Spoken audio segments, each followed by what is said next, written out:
Hi guys, আজকে আমরা মথুরা চণ্ডীর মন্দির চলে এসেছি, যেটা হচ্ছে রানীগঞ্জে। আসলে আমার অনেকদিন থেকে আসার ইচ্ছে ছিল মথুরা চণ্ডীর মন্দিরকে, কিন্তু আমার আসা হয়ে ওঠেনি। তাই আজকে আমার রানীগঞ্জে একটু কাজ ছিল, তাই ভাবলাম চলো একবার ঘুরেই আসি মথুরা চণ্ডীর মন্দির থেকে। মন্দিরটা কিন্তু খুব সুন্দর দেখতে লাগছিল, কিন্তু আমার মন্দিরের ভেতরে ঢোকা হয়নি, আমি বাইরের থেকেই শুধু চারিদিকটা দেখলাম।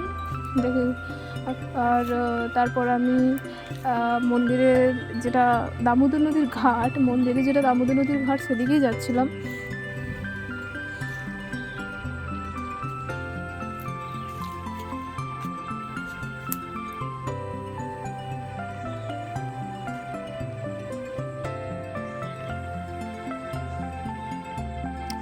তোমরা দেখতেই পাচ্ছ এখানে ওয়েদারটা খুব সুন্দর ছিল, কারণ সেদিন একটু মেঘলা মেঘলা ওয়েদার ছিল, তো তাই চারিদিকটা খুব সুন্দর লাগছিলো দামোদর নদীর ঘাটে।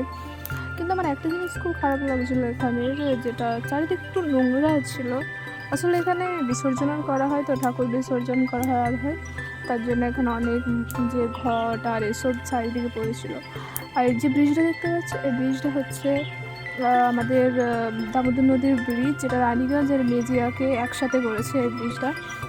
আর তারপরে যখন আমি ঘাট থেকে ফিরে আসছিলাম, বাড়ি ফিরে যাচ্ছিলাম, তখন আমি এই স্ট্যাচুটা দেখতে পেয়েছিলাম আর কি, আমি দেখিনি আগে।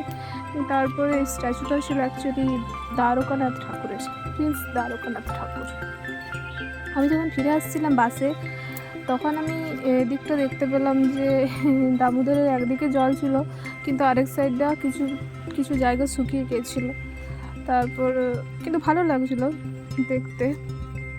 Bye bye guys.